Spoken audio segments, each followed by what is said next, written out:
Welcome back, WNST, Towson, Baltimore, and Baltimore Positive. I am positively getting through the back ailment, and hoping to get to Nick's Grandstand Grill on Friday.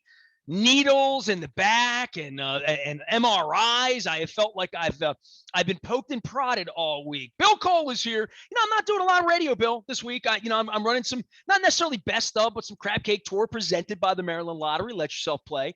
But when I can stand for a moment before I take on needles, I wanted to have my pal Bill Cole on. Cole Roofing and Gordian Energy, they take care of solar and all that good stuff. How are you, man? You've been off the grid a couple of weeks. Last I checked with you, you were like DVRing Ravens games and stuff. Roofing's difficult to run these days, huh? And I kind of knew that the Ravens were just going to destroy the Chargers, so there was no point in even watching that because that was so obvious that was going to happen. Right? Like, I didn't see that coming. This is sports, though, right? This is kind of why you watch. It's kind of like why you go to the racetrack, right? It's why you play the lottery. Sure. Anything could happen, right? And in the case of the Ravens, for them to be 5-1, all these injuries. We talked about leadership a little bit last week, I think, with John Gruden and Urban Meyer and where it's at. If I took 16 of your roofers away from you and said put them all on the DL, they all have back ailments like me. Injured on the job, injured off the job, old football injury. I don't know what my injuries are, but if you take people away, I know anytime you lose one person, that's really an incredible organization. And I say that not from a football standpoint, but from any organization to lose key pieces anywhere and to still be able to compete, to have a B team, to have a bench, to have depth, to have the scouting, to have the coaching. To be able to go out there and play, it's impressive what they're doing this year. Maybe the most impressive thing I've seen them do at 5-1. It is certainly better than anyone would ever guess the outcome would be, right? So no one would think you could do what they're doing. I mean, there's a couple weird parts that don't necessarily translate, maybe like they're the guys that they plug in. However, they may not be the most desirable players at those positions. They've still been playing the sport their entire lives at a high level. So yes, you don't have to take the month to coach them up on how to play the game. They know how to play the game. You have to take them and teach them how to play it the way you want, right? And read them in on your plan.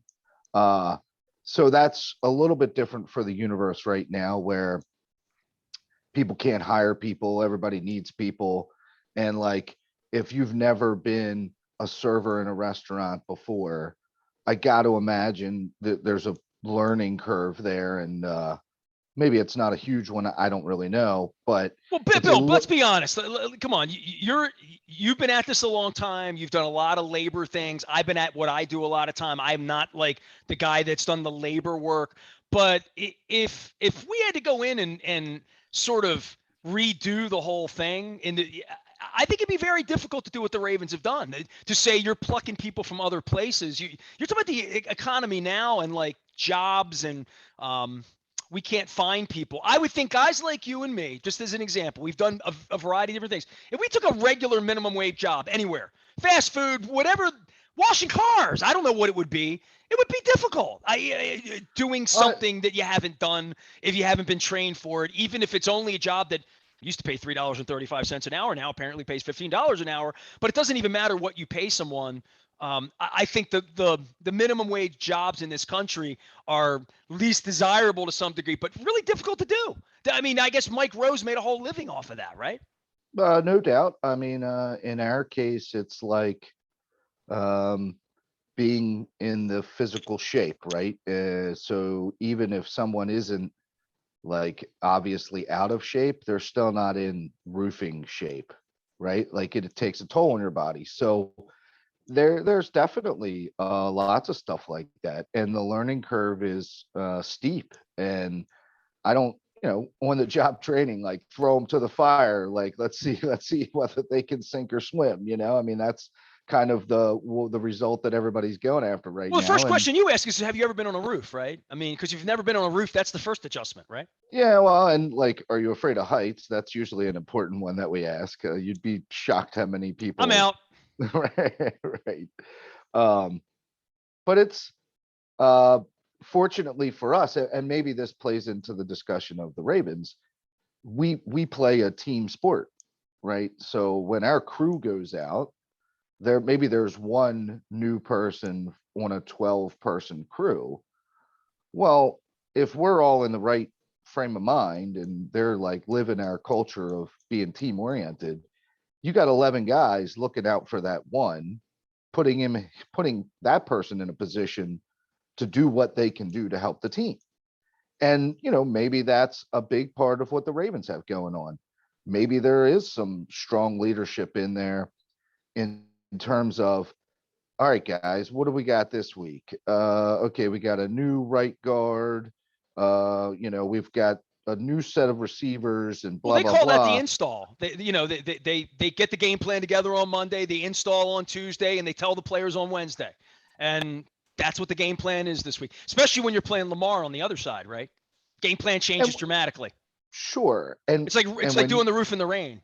when right when you have strong players, less so about their physical prowess as much as their mental, agility is like, if the center knows what everybody's supposed to do, you're going to have more success inserting a new guy than you will if your center just doesn't have a clue as to what's going on. Like those 5 steps from the huddle to the line of scrimmage, he's like, listen, Bob, make sure you get the middle linebacker on this one. Like whatever he's telling him, he's the coach on the field.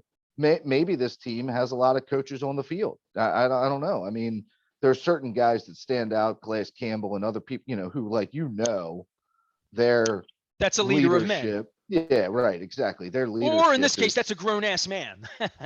he's, Well, I mean, he's a monster the of a grown human ass being. man part, having been in the locker rooms for years, that's one of the things about Lamar and Hollywood and Mark Andrews, some of these guys that are no longer rookies. So the fact that they're playing as well as they are, we can get into a football conversation.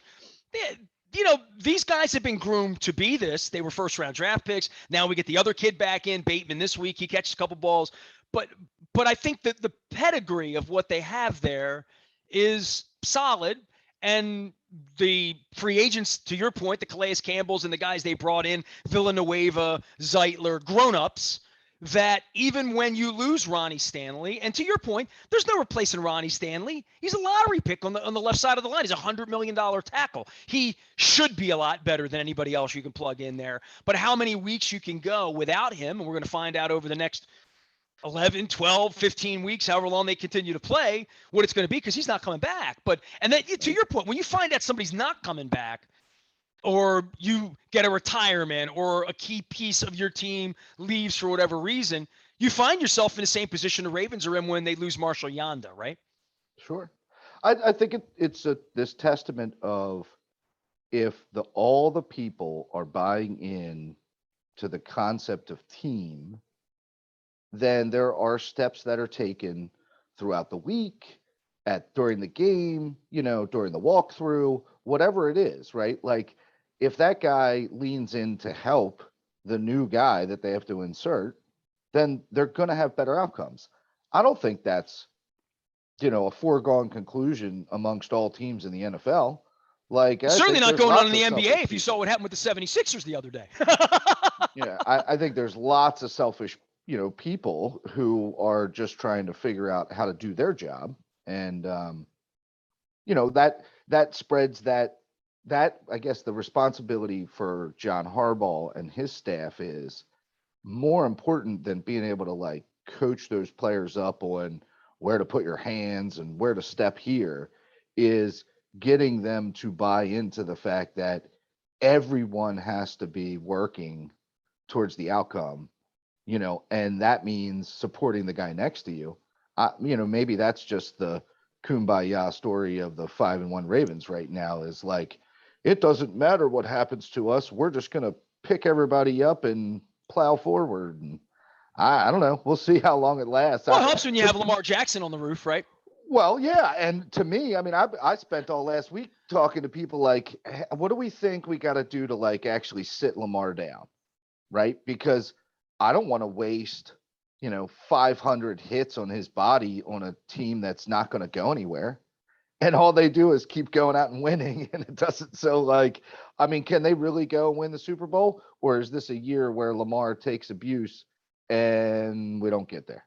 So that's the challenge, I think. Well, if you ask Buck Showalter, he'd say Matt Wieters is here to catch. He'll catch 165 games if we have to. So Lamar's here to play. Lamar's here to make money. Lamar's going to make a lot of money, and they're a contender. Bill Cole's here. He's Cole Roofing and Gordian Energy. Sometimes we talk a little football. Sometimes we talk a little leadership.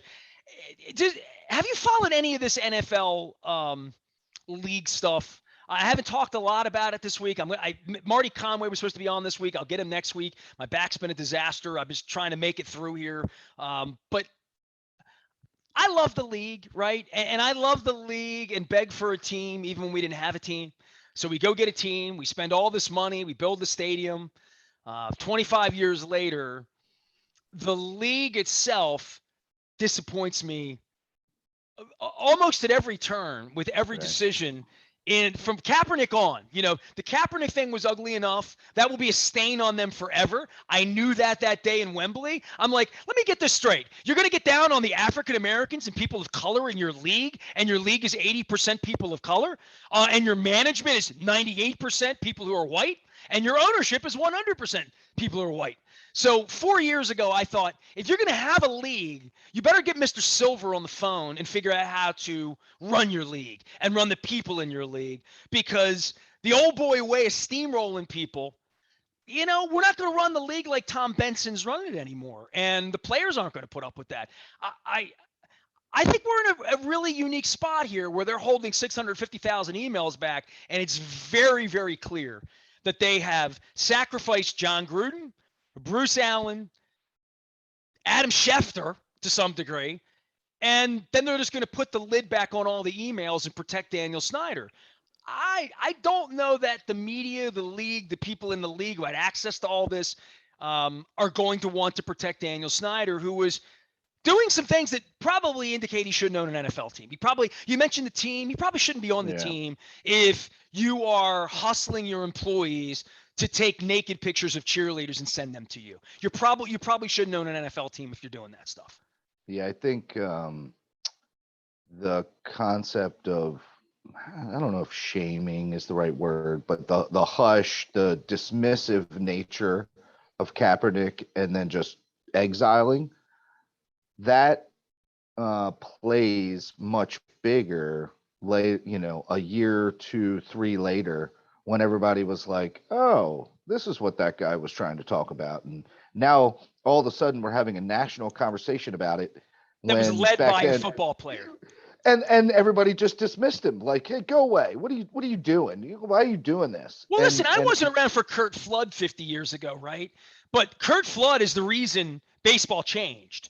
Curt Flood changed baseball, and then Andy Messersmith in free agency, but Curt Flood was a sacrificial lamb in the whole thing, right? I mean, you go back to Ali with the government and Vietnam, and there's always somebody, me when it comes to the Orioles, that's willing to speak up and say, this shouldn't stand. This isn't right. This isn't the way it should be done.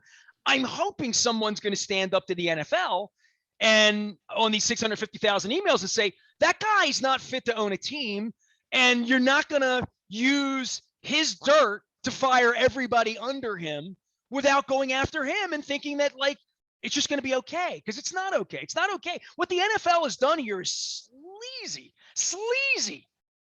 Well, but they're going to, I think the management playbook for them is protect the owner. Be dismissive, like, oh, look at this hand. Don't pay attention to this one over here. Just watch this one. The PR game, yes. Yeah, and in the case of Kaepernick, it takes time to unpack it, right? But have faith in humanity that somewhere down the road, there's enough people sort of peeling back the onion to then all of a sudden get to the conversation that was what the man was trying to start. So what you have here is the technique of, like, let's just not make a big deal of this and it goes down the road. But there are a number of people, maybe it's not you and I, but there are a number of people out there who are going to keep chipping away, and they'll get those emails. They'll get them in small batches or maybe massive or whatever. Somebody will open up the floodgates, and then they'll have to deal with it. And I mean, I don't know what, I mean, that, understand, it's like this whole antitrust, like monopolistic, uh, deals with the government. Like, there's lots of layers to this that make the concept of the man who owns the team to not follow typical, like, personal property law as we all recognize Well, in the country, Teflon, right? literally Teflon. The Jeffrey Epsteins, the people that are literally flying above the law because of their money. Well, yes, I think he's not Bill like, Cosby flew above because of his fame. Matt Lauer, I mean, I'm talking about people that have done I horrible, understand, abusive right? things based on their power, based on their money, and based on I'm too famous. You grab them by the pussy. You're a celebrity. You can do Right. that anytime you want. They'll even vote your president after you say it. You get caught. So, I mean, that's America right now over the last 5 years. I don't think that's where I think America's tired of that. I think that not just the people with Trump signs on the lawn out in Iowa. I think that the reckoning of accountability over the next 10 years. And you know why? Because African Americans are going to speak up. Women are going to speak up. Women have already spoken up in the pink hats, right? That's why Joe Biden's president right now. I'm convinced of that. That was a feminine issue that made Joe Biden president, not necessarily white males or African American males or the good people of America. It's people don't want this for their children, I think. Yeah, all I'm getting at is, when it comes to the NFL, what happens in our universe, or I guess the way we would normally the way we think things should go, it does not fit into our normal box because of the way the government treats the NFL. So he as an owner, you can vilify him in the press, right? They can bring criminal charges against him, They you fined know? him $10 million, and I have no idea where that money went. Tell me Yeah, that that $10 million went to help some kids in Southeast DC. You know what I mean? Like, really? yeah. So, but then there's this concept of ownership, and see where the NFL steps in is like, wait a second, we have this agreement with the federal government that allows us to be the football monopoly, and they don't really screw with us because we keep our backyard cleaned up. Well, the Well, more that's and how the more, Washington Nationals existed, by the way. Not to interrupt you, but the no, reason the Washington Nationals exist is because there was real pressure from the Washington Post and and through all the senators in DC to say, if they don't put a team here, there is collusion, there is antitrust, and we will go after them. And that was the number one thing Selig was worried about. To your point, the guy at the top of the food chain isn't worried about what you're worried about. He's worried about something completely different. It's usually the government or fines or lawsuits. Those are the things that keep CEOs up at night, right? Not making the donuts. They figure they can make the donuts. It's who's going to come and take all the donuts away from them, right? sure. And that antitrust was a big, big part of this. There's no question about that, because that's very un-American to be running a monopoly. And that's where it gets weird. And I don't, I would be a fool to try and say I can understand all the different factors that the league office has to deal with or consider as they, try and make decisions. But I know that, like, this dismissive playbook thing where you run out the sacrificial lamb and then everybody goes into hiding, that doesn't really seem to work very good, especially not in today's world with social media and all the different access points of how people can find stuff out. That just doesn't seem like a winning strategy. So how you deal with him, and how that comes down, like, it was real easy for them to say, hey, Gruden's got to go. Like, that was easy. And they're hoping that kind of stymies the interest or whatever. That's the big story. But And then they then we say move he's the on. only one that was doing Right. this. The only Right. one. Sure. So when it comes to outing an owner, I think that is like amazingly difficult because that can get really nasty. And I mean, it's kind of like massive piles of money bashing into one another. Like who is the one that actually has the money Well, how to about fight this? that battle? While we're on that topic, I was in St. Louis a couple weeks ago when I blew my back out. Right. The big story that week there was the fact that they're suing the NFL. Now, you might not even know that they're suing the NFL because it is complete. This is when you're a monopoly. Okay. ESPN, NFL Network, NBC, CBS, I guess ABC because of their deal with Disney, Fox because they're in business with them. None of them have ever even put this on the 6 o'clock news. There's not Right. even a 30-second piece that says in St. Louis, in Missouri, and Circuit Court, the National Football League is being sued for $1.5 billion. There's no story about it. They have killed the story in the media because they own the short hairs of all the news organs. The NFL does. So Right. the NFL has no news cycle on illicitly breaking a city the way we were broken in 1980. All the stuff we went through, right? Eminent domain, Chernoff, Ursay, all those names back in the Hudnut. Remember all those names? St. Louis is going through that right now. And apparently, and I follow a lot of legal eagles out on Twitter. Dan Wallach's a great guy to follow, by the way. I've had him on the show before. He loves this stuff. Sports Business Journal's all over this too. The NFL's in trouble in this lawsuit because they're on the wrong side of it.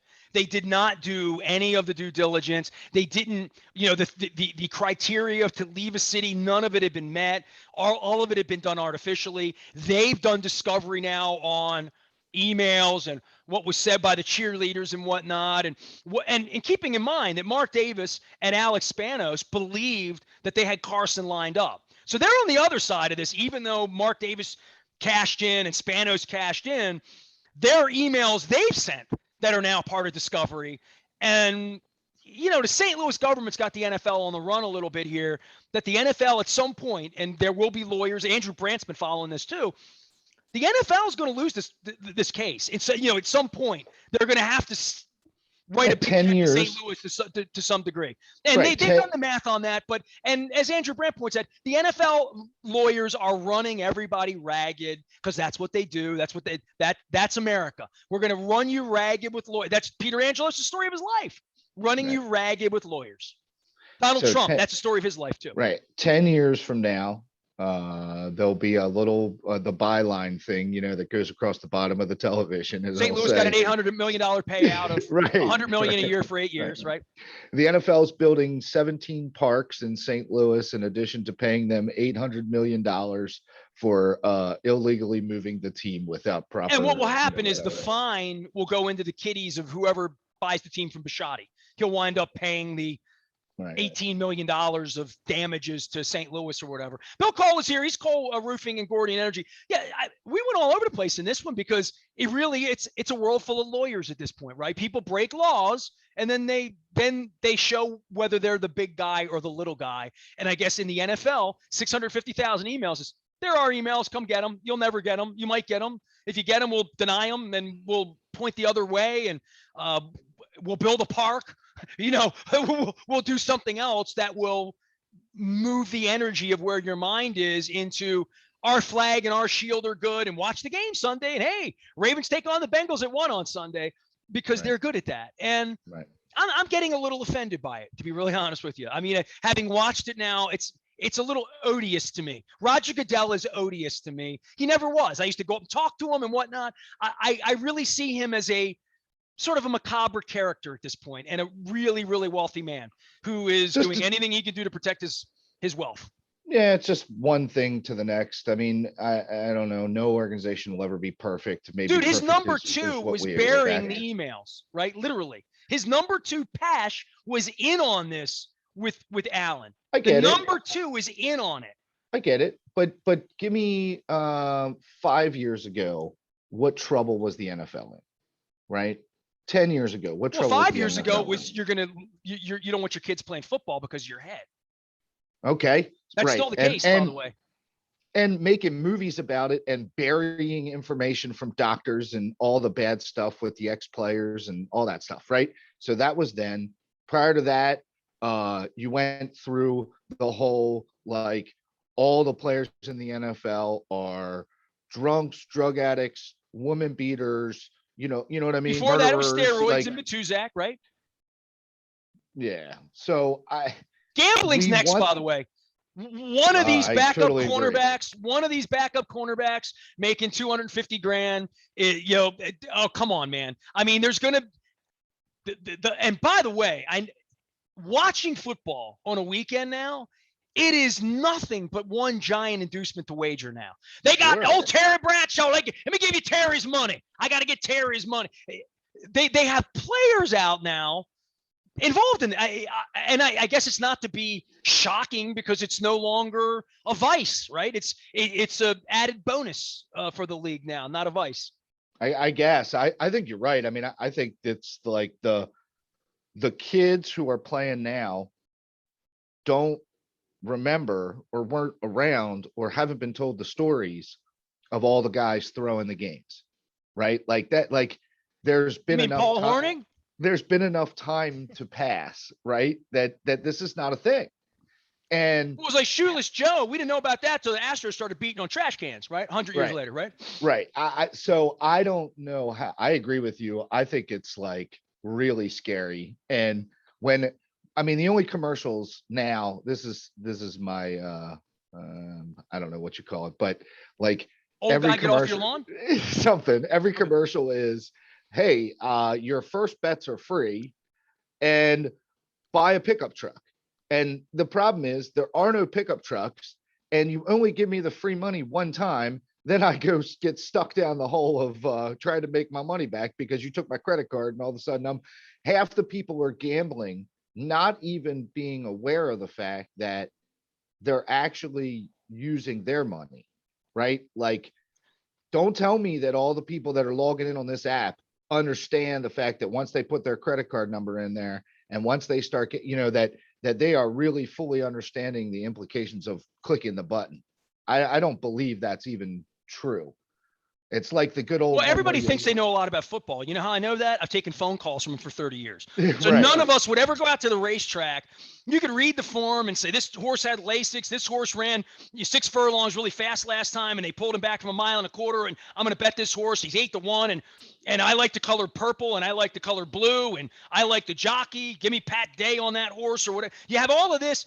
I never really believed I knew anything about horse racing. I really did believe I was out there throwing a dart. When it comes to football, I remember one of my former employees who works over at the flagship now, the first time when he was even more naive than he is, that he was convincing me he knew enough about football to make money on it when he was 19 years old, that he had his little notebook and all of his bets out. And I'm like, man, you're a pretty dumb kid if you really think that you know more about football enough to bet money on it. You may want to get a job because like this, if you think you know football. I remember Marvin Lewis said to me this to me early on. We were in his room back in 1996, 97, back when Vinny was throwing for 5 touchdowns and the Rams were throwing for 6, right?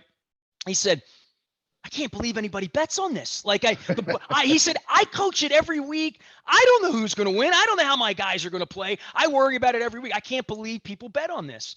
So two quick stories. Ready? Sure. One, there is a common person that we both know that I met when I was an intern at 1570 back in the day.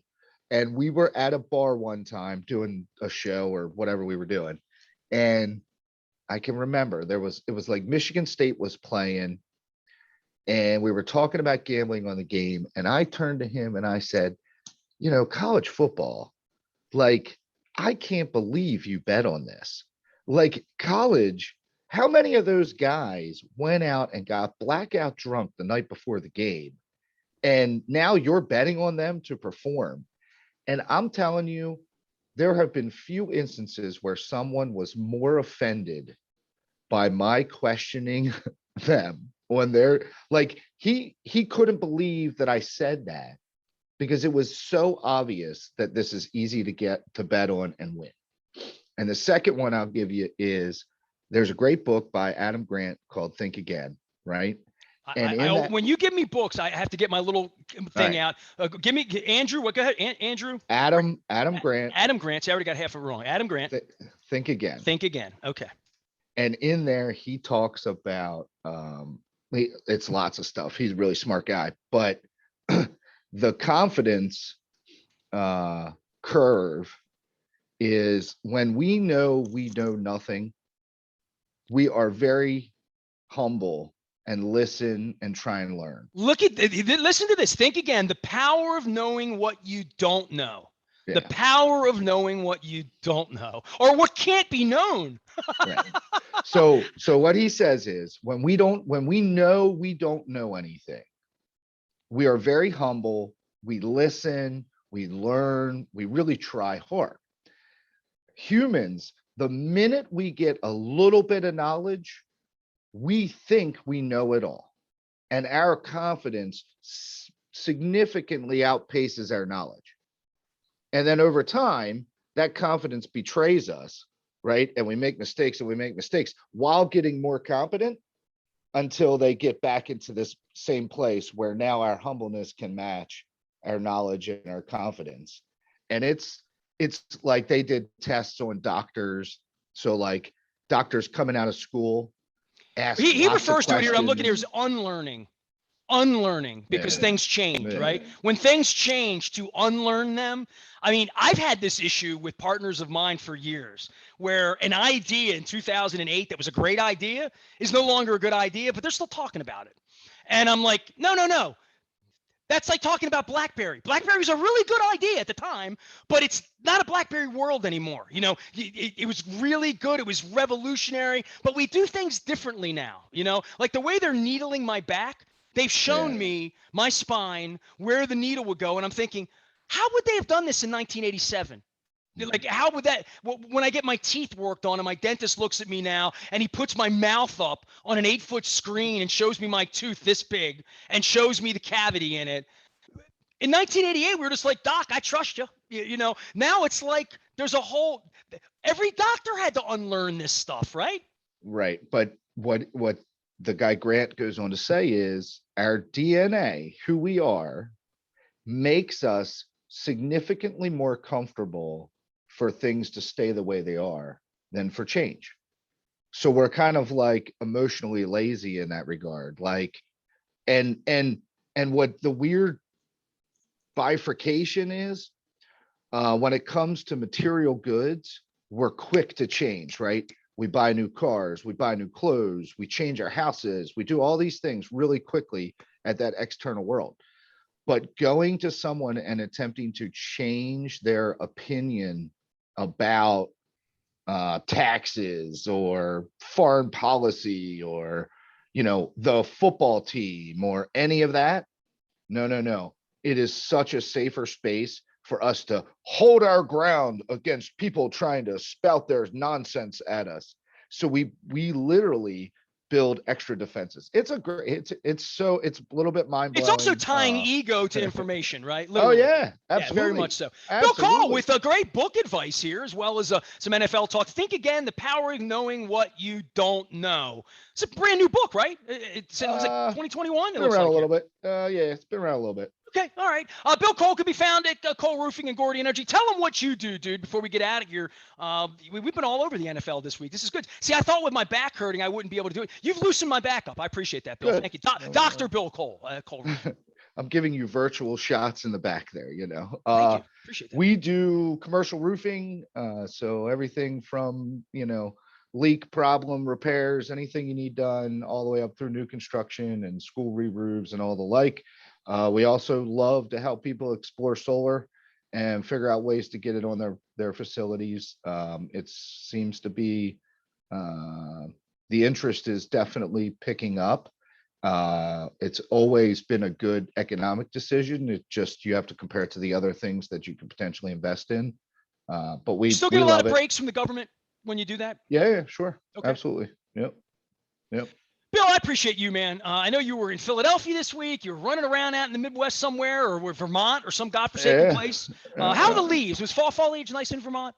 Actually was less exciting than I thought it would be, but I don't really want to bash them. You know, Maybe you don't they're like the Reds and fine. the They're Golds. fine for Okay, me. that's fine. Yeah, I don't like the I Reds and the think it's Golds a either. I hate the weird Redskins. weather. So I think it's a weird weather deal. Like, I don't think it's turning the way we think. It's like how it stayed warm here. It was really cold there. It was odd. It was bizarre.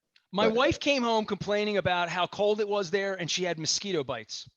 yeah, So it was that warm and then that cold. So we got yeah. weather change going on. Bengals and the Ravens this week, and then of course bye and bye-bye, which we'll be doing a whole bunch of work next week because I didn't do work this week. The Maryland Crab Cake Tour is coming to you, near you, some Friday soon. It's all presented by the Maryland Lottery. Let yourself play. We also had a great conversation last week with John Martin from the Maryland Lottery about said gaming and said sports gambling and casinos and OTBs and all of that the NFL is so happy to get you involved in. I am Nestor. We are WNST, AM 1570, Towson, Baltimore, and we never stop talking. Baltimore, positive.